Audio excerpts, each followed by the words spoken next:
أعوذ بالله من الشيطان اللعين الرجيم. بفضل بسم الله الرحمن الرحيم. الحمد لله رب العالمين، إنه خير ناصر ومعين. ثم الصلاة والسلام على أشرف الأنبياء والمرسلين، الذي سمي في السماء بأحمد وفي الأرضين بأبي القاسم المصطفى محمد. اللهم صل على محمد وآل محمد. طب القلوب ودوائها ونور أبصارها، وعلى أهل بيته الذين أذهب الله عنهم الرجس وطهرهم تطهيرا. على محمد وآل محمد. قال الله عز وجل في كتابه الكريم: بسم الله الرحمن الرحيم. كلا بران على قلوبهم ما كانوا يكسبون. آمنا بالله. صدق الله العلي العظيم. صلوات. اللهم صل على محمد وآل محمد. For the love of Abba Abdullah al-Hussein, with the loudest of our voices, صلوا على محمد وآل محمد. اللهم صل على محمد وآل محمد. For the love of Imam Amir al-Mu'mineen, with the loudest of our voices, صلوا على محمد وآل محمد. اللهم صل على محمد وآل محمد. And for the hastening of the reappearance of our beloved Imam, the awaited Savior, with the loudest of our voices, صلوا على محمد وآل محمد. اللهم صل على محمد وآل محمد. Assalamu alaikum wa rahmatullahi ta'ala wa barakatuhu. Once again, we thank Allah subhanahu wa ta'ala for giving us this opportunity tonight, being the 12th night of the holy month of Muharram. The Azadari of Aba Abdullah and his companions and Ahl al-Bayt continues. We continue to mourn. We continue to bleed. We will not relax until the head of Aba Abdullah joined the body of Aba Abdullah.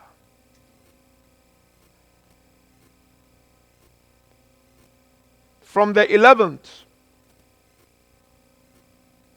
the difficulties began. The difficulties of Sayyidah Zainab and the pains she went through. So the verse I've just quoted from glorious Quran is Surah Al-Mutaffifin, verse 14. Allah Tabaraka wa Ta'ala in this verse is telling us what people do made their hearts to be rusted. In other words, the rust on their hearts is on account of their deeds and actions. Now, departing from this ayah, tonight being my last night of the series of the lectures on inspirations from Ashura, the topic of tonight will be sound and sick soul. And what I'm going to do is just to try to inspire myself first and foremost, and to inspire you to keep doing more, to keep the momentum, not to stop. The examination will be of the following 3 stages. First stage, we will look at the negative effects of the hardness of our souls. When one's soul becomes hard, what does it mean? What are the negative effects of that? Which you call a'rad. And then the second stage, we will look at the causes of the hardening of our souls. And then the last stage, we'll look at solutions. So this should help us to understand all the discussions we had and how to move from here. See, maradu jafaf al-qalb, diseases of the heart or the soul, is very dangerous. Physical sicknesses are also dangerous. But sometimes we pay attention to only physical sickness at the expense of the spiritual sickness. You see, when a person is sick spiritually, you know what happens? The soul becomes very hard. And I'll tell you the signs when the soul becomes hard as the first stage of the examination. And number two, the soul doesn't react to positive things when it comes to Allah Tabaraka wa Ta'ala. What are the negative effects of that? When the soul is hard and when the heart is hard. Number one, Adamul Ladha bil Jawi Ruhiyya. There is lack of enjoying spiritual environment. When the soul is hard, you don't enjoy spiritual environment. What is spiritual environment? You know, a place where Quran is being recited. A place where dua is being recited. A place where salat is being established. When the soul is hard, the first negative effect of that is that you don't feel good. I mentioned it one night. When you are at a spiritual environment. Instead, non-spiritual environment, you tend to feel good about it. It means your soul is hard. Example also. Maybe you are in your house and somebody is playing Quran. You feel bad. You feel bored. It means your soul is hard. There is spiritual sickness there. No, dua is being recited. You feel nothing. It means the soul is hard. You know how many people think or feel dua kumail is boring? I come across so many. They'll tell me when I see the Sheikh is boring. It means there is something wrong with the heart. The heart is hard. I don't want to talk about dua kumail. But this is the gift of Amir to his lovers and followers. It's a gift. When Kumail embraced the darkness of the night and he went to the house of Amir al-Mu'mineen, he knocked the door. Mawla came out and asked Kumail, what are you here for? Kumail said, I am here for the dua of Hidr alayhi salam. Amir began to dictate that dua. At the end of it, Imam told him, at least sit every Thursday night and do. If by the end of the dua, you find or you feel tender-heartedness, you should know that that is the sign of the acceptance of your dua. People come to Kumail playing with the phone right from the beginning up until the end. They feel nothing.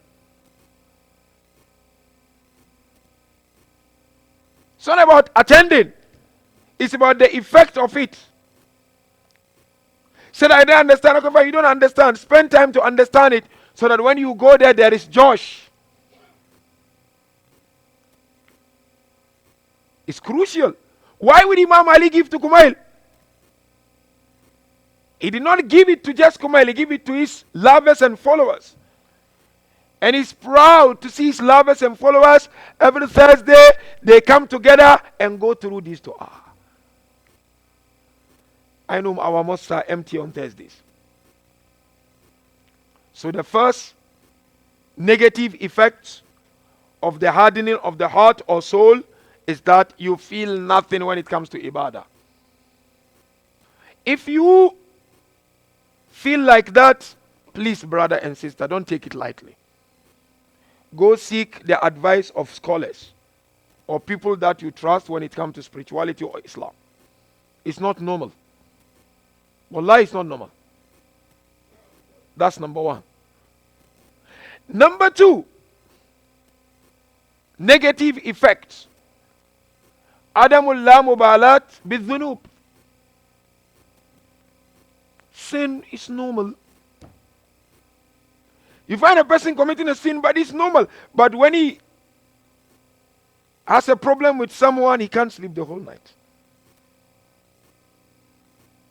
When you find yourself like that, you need to be worried. And you need to seek divine intervention. The way you go to Markham Hospital, or what is the name of the hospital? There is okay, Brampton Hospital. You need to also go see Said Rizvi, Sheikh Jafar, or Mullah Haidar. You've great people in the community when you've got spiritual sickness. It's not normal. Don't fold your arms and do nothing. That whenever you listen to music, you feel good. Sheikh, when I don't listen to this music, my days are spoiled. Something wrong with this heart. Seriously. You see, people say they backbite, they feel good. They gossip, they feel good. They go baraza, they backbite, they gossip, they feel good.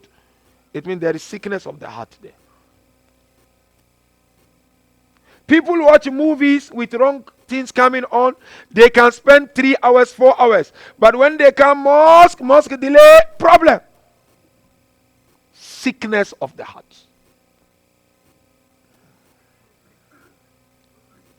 So the second negative effect of the hardness of the heart is what? You commit sin, it's nothing. And let me share a tradition with you from our beloved Prophet on this. See, Prophet mentioned there is a difference between mu'min and munafiq. Munafiq, hypocrites.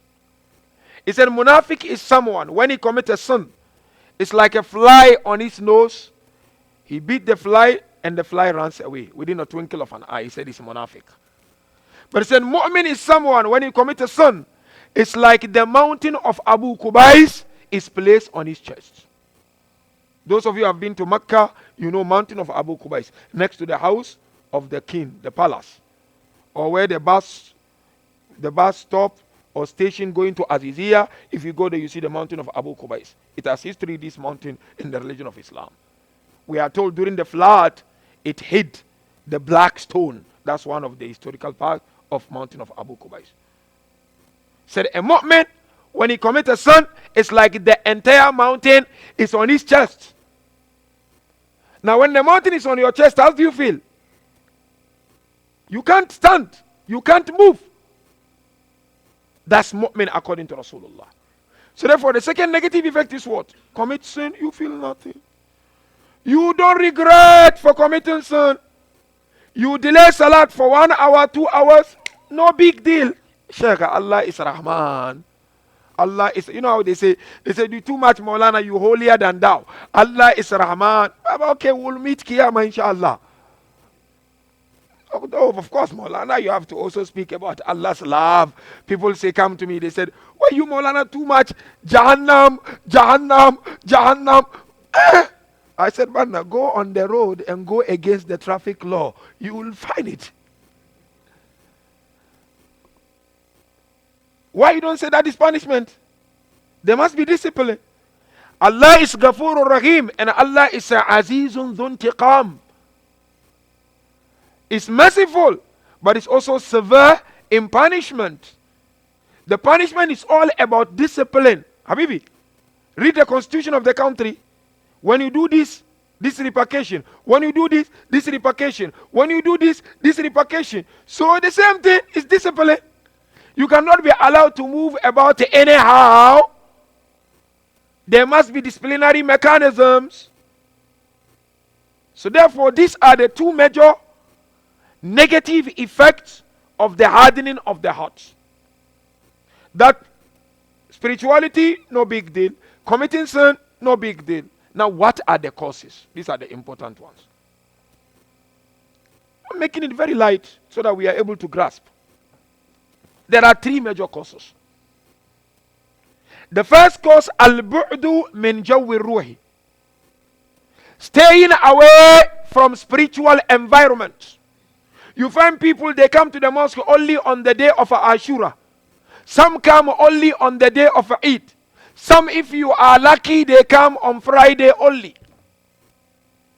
Some, if you are lucky, on the day of Khoshali. Baba, if you stay more away from spiritual environment, how do you expect your heart to be? It's simple as that. You find a person, he can't remember when he opened Quran and recited in his life. Some even in Ramadan with Quran Khani, they are not there. If you stay away from spiritual environment, how do you want your heart to be softened towards Allah Tabaraka wa Ta'ala? And this is very, very important.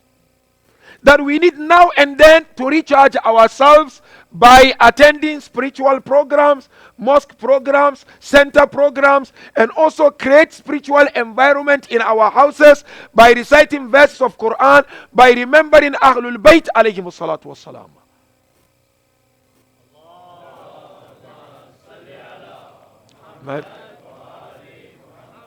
Example, one day our beloved first Imam went out of his house in Kufa. He went straight to the market in Kufa. Early morning. And Imam Amir was not used to doing that. He went and stood in the middle of the market. And he began to cry, Imam Ali. Traders, businessmen, they were just looking at Imam. And they were so dumbfounded as to why this morning Imam is here early and is crying. They asked Imam Ali alayhi salam, why? Imam said, I am here morning to cry because I realize that you people wake up early morning, prepare and go to your work. And you come back very late. By the time you come back, you are so exhausted. I am crying because I'm wondering, when do you have time to connect with Allah? Look at our life. It's so busy. That is why on Thursday you need to pass by to recharge yourself, refill. That's why on Tuesday you need to pass by for dua tawassul to refill in. Otherwise, wallahi, it's not easy. I'm telling you, personally, this is myself. If I don't do those kind of things, I don't think I can manage. Because life is too busy out there. Life is too materialistic out there. So you need to pass by at least Thursday for a few minutes, 1 hour out. You need to pass by on Tuesday. You need to pass by on Friday. Refill, recharge. That is very, very important. Otherwise, you staying far and far away from spiritual environment, that is a cause of the hardness of the heart. It's a cause. And you have to be very careful. And I refer you, if you have time, read Dua Abu Hamza al-Thumali. I'm just going to quote 1 line or 2 lines out of it. How our Dua Abu Hamza al-Thumali, how our beloved fourth Imam explained it beautifully. Imam Zainul Abidin was talking to Allah. He said, أنفكتني من مجالس العلماء فخزلتني أم رأيتني ألف مجالس البطالين فبيني وبينهم خليتني. Imam Zainul Abidin said, Ya Allah, of course he's talking about Allah, give me your mercy, give me your rahmah. Maybe I'm not having your mercy because when you went to Majalis al-Ulama. Majalis al-Ulama here means what? Majalis dhikrillah. Places of the remembrance of Allah. Allah, when you were there, I was absent. And because I am absent there, that is why I do not have that rahmah. Or maybe Allah, when you realize I'm absent and you went to the majalis of the dead people, you find me there. People sometimes may not come on Thursday, but if you look at the timing of the Thursday program, they don't come, you realize it's a wasted time. People may have excuse, I don't come, I'm very tired, I'm this. But then if you look at what you do during that time, it's complete waste of time. So therefore, it's important, mu'mineen and mu'minat, not to keep everything only in Muharram and only in the holy month of Ramadan and only in Safar. But we should try as much, if you can't at all, Friday Salah. Yes, you are working, that's a genuine excuse, there is no doubt about that. But Thursday night, attend program. I always tell people, if you don't want to attend the majlis, no big deal on Thursday. Attend Dua e Kumail, after that go. Seriously, I don't have a problem personally. That's me. Because this dua is so powerful. Imam Ali gave this dua to us. Attend, and if you want to understand the dua, start making your own personal research on the dua. There are so many commentaries of Dua Kumail online. I always tell you, go to alislam.org. There are so many commentaries of Dua Kumail in English. Read and understand the essence of it. So when you come, it's not boring. It's not boring. So that's number one. Don't stay away from spiritual environment. And the highest spiritual environment is mosque and Imam Bara. House cannot come next to it. But we can create spiritual environment in the house also. Even in your car, you can create spiritual environment. Don't play music. Because there's no point. In Muharram, Safar, Ramadan, I stay away from all this. Then after that, I go back to the normal thing. Second cause, taradufu dhunub. Committing sins without sincere tawbah. What is sincere tawbah? Meaning you will not go back to that sin anymore. Sincere tawbah doesn't mean I say, Astaghfirullah Rabbi wa atubu ilay. Astaghfirullah Rabbi. That's good. But before you do that pledge, you will not go back to that sin anymore. If you say, I have done sincere sin, and I still go back to the sin, Baba, you joking. Tawbatan, Allah said, Tubu ilallahi tawbatan nasuha. Do tawbatan nasuha. Meaning what? You pledge, I'm not going to go back. If it's a new sin, not without your consent and intentional, no problem. Then you do other tawbatan nasuha, you don't get into it. That's why Surah Al-Muftafifin 14, I quoted. Allah makes it very clear. Rana ala kulubihim ma kanu yaksibun. Their sins put rust on their heart. So Allah does not penetrate in the heart anymore. So therefore, sins are dangerous. Let's try as much as we can to stay away. And that's why you find Imam Zain al-Abidin in his munajat. Allahumma salli ala Muhammad wa ala Muhammad. Said, Ilahi ashku ilayka nafsan bisu'i ammara. Said, Ya Allah, I complain to you nafsul ammara. What is nafsul ammara? You know. Nafsul ammara is that stage of a nafs and soul that edges you to do wrong. That makes wrong beautiful to you.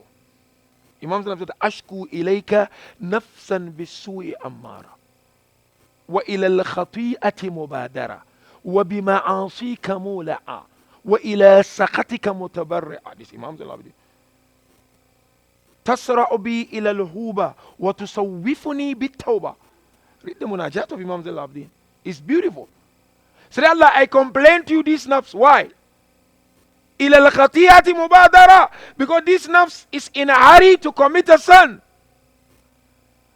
When this nafs sins a sin, it can't resist. Have you seen yourself when you see a sin sometimes we can't resist? We can't resist. That's nafsul ammara. And then it said, wabima asika mula'a. In fact, this nafs is waiting for an environment for sin to be committed. At the end, he said, Tusawwifuni bi tawbah. It keeps postponing me to do tawbah. Said, no, I will stop next week. I will stop tomorrow. It's like many people, I'm sure Hidayat uncle, you know this very well. When you tell somebody, please, you need to go for Hajj. No, I'm not ready. My heart is not Baba. Your heart is not ready. Until Imam Zaman, the heart is all ready. Say, no, go Hajj, go Ziyarah. No, if I'm ready. When? You cannot say, I'm not going to go there. That is where readiness is. So therefore, the second cause of all these things is what? Repeatedly committing sins without doing sincere tawbah. And then the last one, which I had long discussions on that, not paying attention with our salat. Wallah. Especially the youth. Try as much as you can. Lack of commitment towards your salah hardens your heart. You see, don't pray as if you are doing favor to Allah. It doesn't work. Pray with pride and dignity, with love. Hence, Surah Al-Baqarah, verse 238 said, Hafidhu ala salati wa salati al-wusta wa qumu lillahi qanitin. Allah said, protect and preserve your salah. Then he mentioned Salat al-Wusta. There are different commentaries. The middle salah. Sometimes the middle salah is Zuhur and Asr. Sometimes Zuhur, depending. But beginning Allah said, preserve your salah. You see, when you get perishable food, whatever, how do you do it? You preserve it.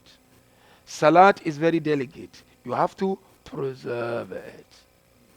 Amir al-Mu'minin said, ta'ahadu amara as-salah wa hafidhu alayha.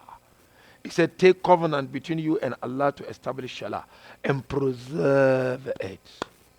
Preserve. So therefore, lack of preservation of Salah also causes the hardness of the heart. Now, by now, you should have gotten the solutions. There are two solutions I want to share with you. First solution is self-assessment, muhasaba. Self-audit, self-assessment. You see, Imam Qasim mentioned, لَيْسَ مِنَّا مَنْ لَمْ يُحَاسِبْ نَفْسَهُ كُلَّ يَوْمٍ. He's not one of us who does not assess and judge himself every day. Rasulullah would mention, حَاسِبُوا أَنفُسَكُمْ قَبْلَ أَن تُحَاسَبُوا وَزِنُوهَا قَبْلَ أَن تُوزَنُوا. Judge yourselves before you are judged, and measure and weigh it before it is measured. How do you do that? I mentioned it during the question and answer sessions. Every night before you sleep, if you want, make wudu. Because we are told whoever does wudu and sleep, whatever happened before the next day, you will be written as if you are on your way struggling to Allah Tabaraka wa Ta'ala. And if you die while in wudu, you die as shaheed fi sabilillah. And Amir, when he talks about spirituality, he talks high of keeping wudu at all time, Imam Amir al-Mu'minin. But al-Muhim, you sit on your bed, or before you sit on your bed, ask yourself, what time did you go out of the house today? And what time are you back? What wrongs have you done? What right have you done? If the wrongs are between you and people, you know Allah will not intervene. You have to call them and ask for their forgiveness. Otherwise, that will remain with you, and it can become serious spiritual headache for you. Anything you have wrong between you and somebody, you can ask Allah a billion times. He will not intervene. Unless if you ask the person and he refuses to forgive you, then Allah will intervene. But whatever you've done between you and Allah, then you ask for forgiveness before you sleep. So you check. I think today Salat was 1:15, but I pray 2 o'clock. I think it's wrong. I pledge Allah tomorrow I will try my level best. I think the way I greeted that person was terrible. I need to meet him tomorrow and ask for his forgiveness. Or let him call him and drop him a message. This is judgment. You have to judge yourself.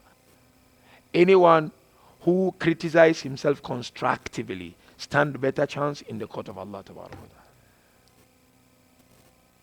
And then the last but not least solution is what? Is what?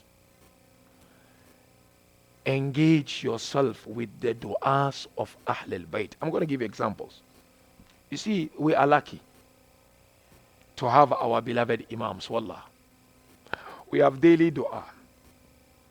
weekly dua, monthly du'as, and annual du'as. This you find only in the school of thought of Ahlul Bayt, by the way.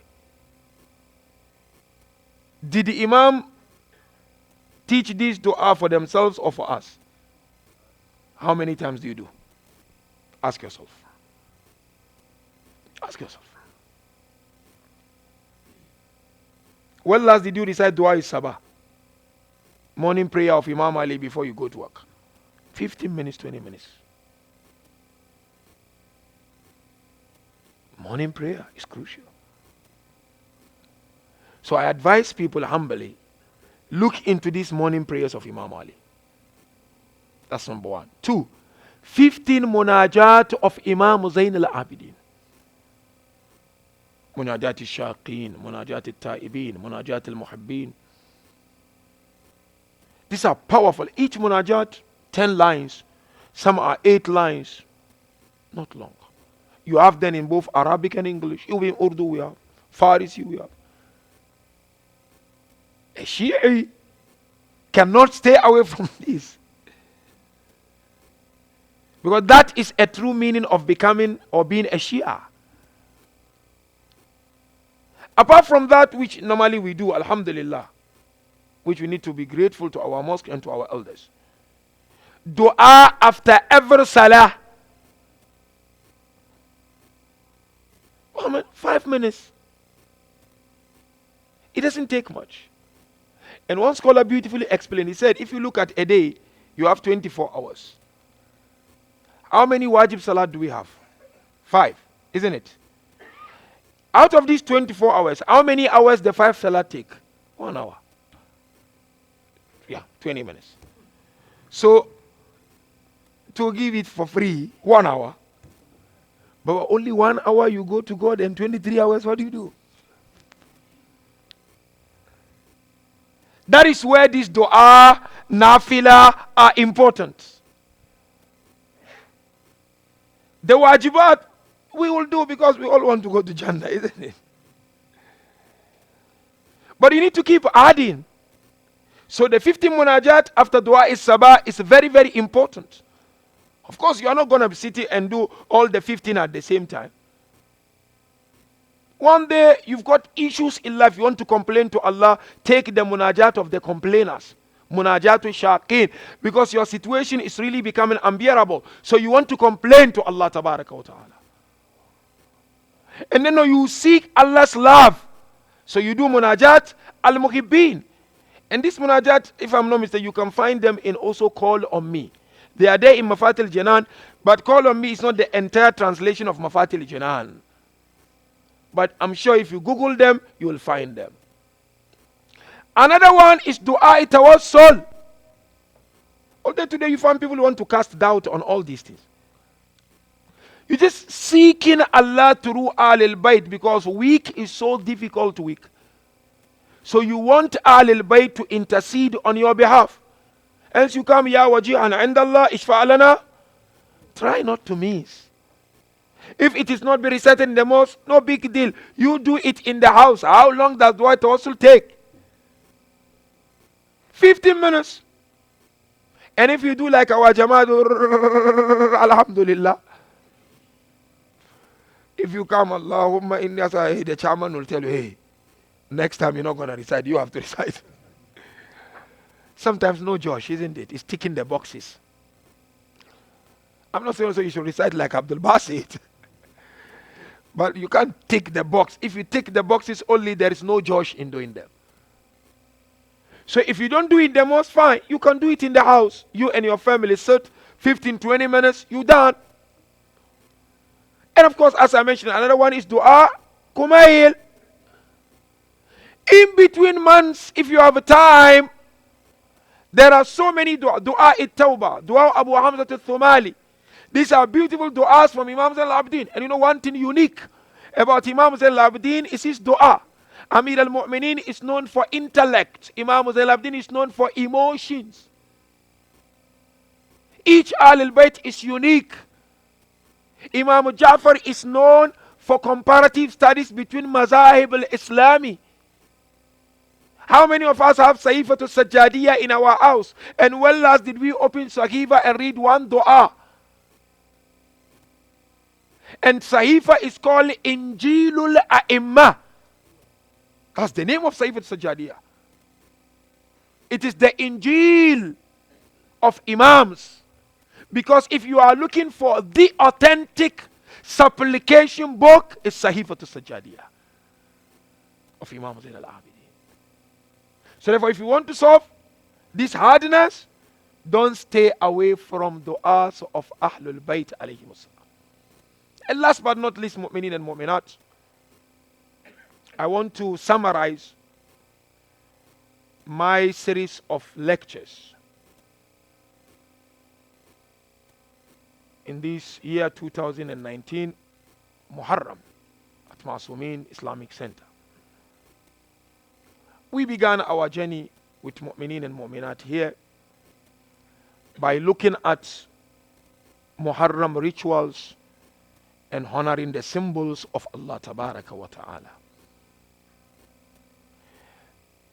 And the aim of that lecture, if you recall, is to tell us that crying, marcia, these are manifestations of honoring the symbols of Allah.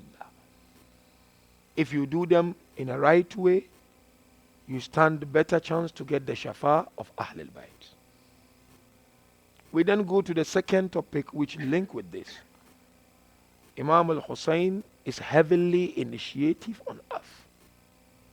Our aim is to see, when you cry for Imam Hussein, which is the first topic, you should know that you are linking with his initiative. And what is that initiative? Islah, reformation.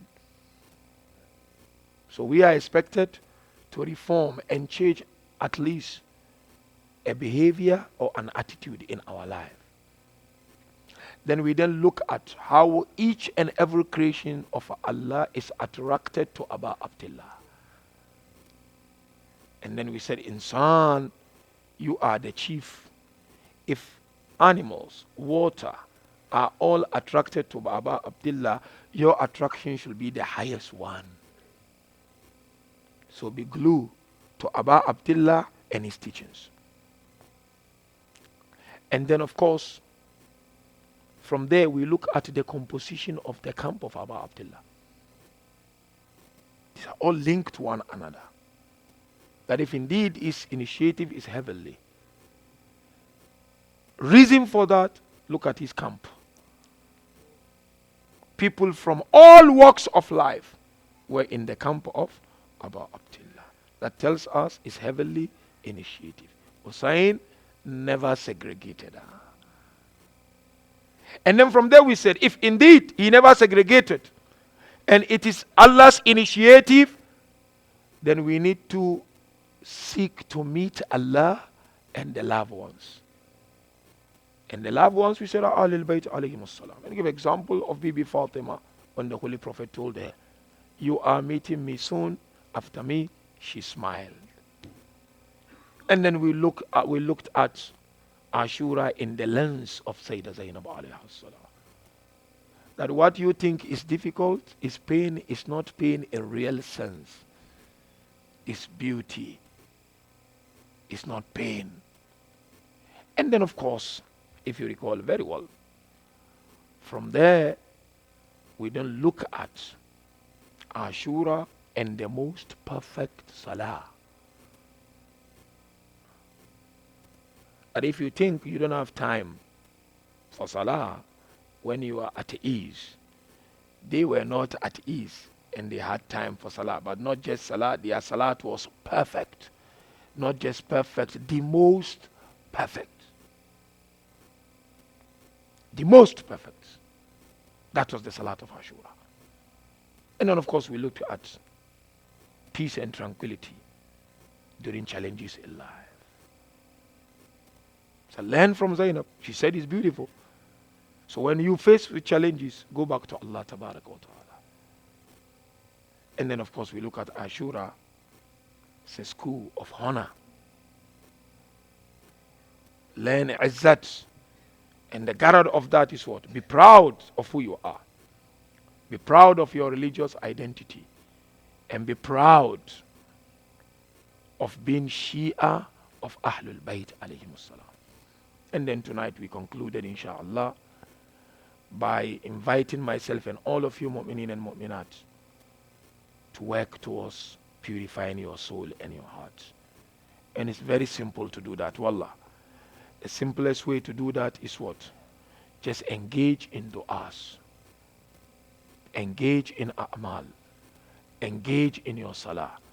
Don't stay away from that. Many people come and ask me, Sheikh, I lose the connection with God. When I pray, I feel nothing. I said, come back. Make it a point. Every week you will come to the mosque. Every week you recite Dua Kumail. Inshallah, with these mu'mineen and mu'minat, if we continue with determination, Allah will let His light in our hearts. And inshallah, again, let's take our hearts to the holy land of Karbala. And remember the survivors of Karbala. Remember Sayyidah Zainab alayha salam. And remember Kulthum, Imam Zain al-Abidin alayhi salam. Mu'mineen, you know very well, the night of the 11th was the most difficult night, as we explain and you often hear every year. Now they bent the camp. Ahlul Bayt were going up and down to protect one another. The question is, how did they spend the whole night in Karbala? Have you thought of that? Tent completely bent.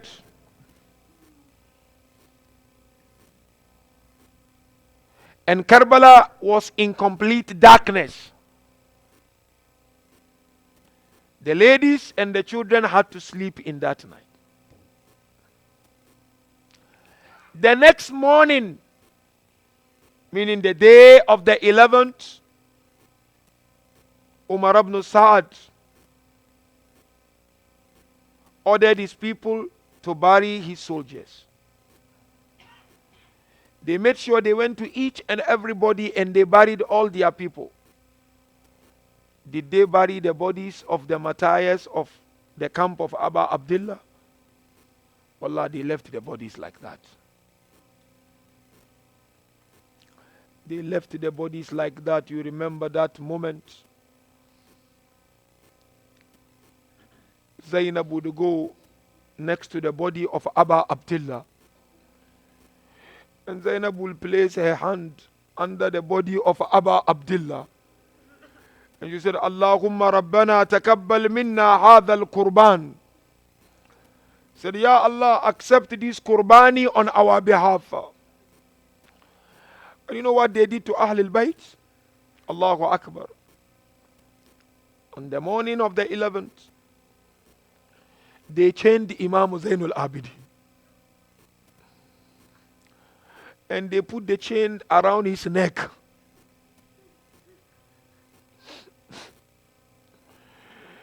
And they made it very tight according to riwayah. And they did not put any cloth between the chain and his neck.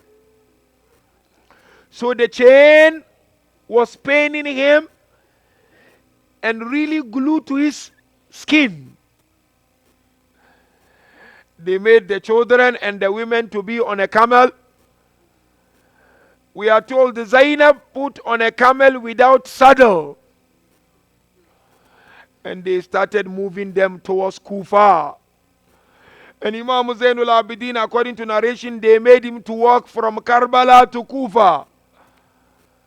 And imagine the way they chained him from down up, and the chain was really paining him. Narration mentioned who took the heads, and especially the head of Abu Abdullah. Allah, when they reached Kufa, people paraded on the road, on the street of Kufa. And people were beating drums.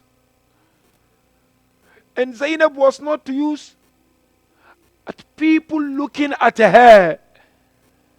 But now when they paraded on the road in Kufa, People were beating drums and na'udhu billah, chanting the praises of Allah for killing Hussein. But now you know what happened when they entered into the palace of Ibn Ziyad. He brought the head of Abu Abdullah, and the head was placed on a golden plate. He began to poke the lips of Abu Abdullah. He began to play with the head of Abu Abdullah. Arish mentioned that was the moment when he looked at Zainab. He said, "What do you say with what Allah has done to you?" That was the moment when Zainab said, "Ma ra'aytu illa jamila." I've seen nothing but beauty. And from here, the masa'ib of Ahl al-Bayt began seriously, mu'mineen and mu'minat. And I will humbly urge you all, if you get chance, read from here what happened to them. Because the journey to Syria was the most painful journey. And if wallahi you read, you realize for each city they entered, people were hailing them with stones. Zainab was thrown with stones until she would say, "We are not rebels, but we are the children of Rasulullah." And you know, the journey continued until they reached Halab. When they got there, that Christian man came. He saw the head of Abu Abdullah. He brought water and he began to clean the head of Abu Abdullah. Then the head began to talk. Some cast doubt. This was miracle of Abu Abdullah. Said, "You know, I am the son of Fatima al-Zahra. And my grandfather is Rasulullah, who is the brother of Jesus Christ." That was when the Christians stood against the people. So I will urge you, mu'minin and mu'minat, inshallah, when you have time, read this masa'ib up until Arba'in. Ala la'anatullahi ala al-qawmi al-zalimin. وَسَيَعْلَمُ الَّذِينَ ظَلَمُوا آلَ مُحَمَّدٍ أَيَّ مُنْقَلَبٍ يَنْقَلِبُونَ إِنَّا لِلَّهِ وَإِنَّا إِلَيْهِ رَاجِعُونَ. Raise up your hands, mu'minin and mu'minat. We make dua, inshallah. We ask Allah tabaraka wa ta'ala to forgive us our shortcomings. Ya Allah, continue to instill the love of Muhammad wa Ali Muhammad in our hearts. This azadari that we had, may Allah accept it on our behalf, inshallah. Where we made mistakes, we ask Allah to amend those mistakes on our behalf. Where we made it right, we ask Allah to put it in the scales of our a'mal, inshallah. We ask Allah Azza wa Jal, mu'mineen and mu'minat who are not well, to cure them with His cure, inshallah. Those who are well, may Allah continue to grant them shafa, inshallah. Allah Ta'ala fulfill all our legitimate desires, inshallah. May Allah continue to instill the love of Ahl al-Bayt and Quran in our heart, inshallah. And before Ma'atam, also allow me, mu'mineen and mu'minat, to take this opportunity, first and foremost, to thank Allah Tabaraka wa Ta'ala for giving me this opportunity to be here with you in this Muharram 2019. It is indeed a great blessing and opportunity for me to sit here on this member and to share one or two lessons that I learned from Ahl al-Bayt alayhimus salam with you. And secondly, to thank, of course, the management committee, the executive of this center, Masumin Center, and those at Jafari Islamic Center for inviting me to be here 5 years ago and to recite this majlis. And thirdly, to thank you, mu'mineen and mu'minat, for being here with me and to be with me on this journey. And also to thank Brother Abbas Alidina, who hosted me, and his family, Fatima, his wife, and his daughter Zainab, for hosting me throughout this 12th night. You know very well it's not easy to host speakers because you have to completely change your routine. But alhamdulillah, thanks to Brother Abbas Alidina and thanks to the Jamaat for giving me the opportunity to be with Brother Abbas. Thank you, Brother Abbas, and sincere apology for anything that went wrong. And also, mu'mineen and mu'minat, kindly accept apology from me if I've done something wrong. I said something wrong. We did not sit well with any one of you. And if I shout, that is how I talk. I cannot do anything about it. But forgive me for any shortcomings. It's only trying my level best to play my part. And remember me in your du'as, inshallah. I will also remember you in your du'as. And we pray to Allah Tabaraka wa Ta'ala that we all meet at the fountain of Kawthar on the day of Qiyamah with Sayyidah Fatima alayhi salam. But I mean it, inshallah. Kindly find a place in your heart to forgive me for any shortcoming, inshallah. From my side, I think you've done exceptionally well. And sincere apology to members of the community who really wanted to host me, but because of situation, I'm unable to really respond to their invitation. And to all those who hosted me, I cannot mention the names all. Thank you so much, and may God bless you. And remember me in your du'as. I will also remember you in my du'as, inshallah. Matam al-Hussein. Hussein.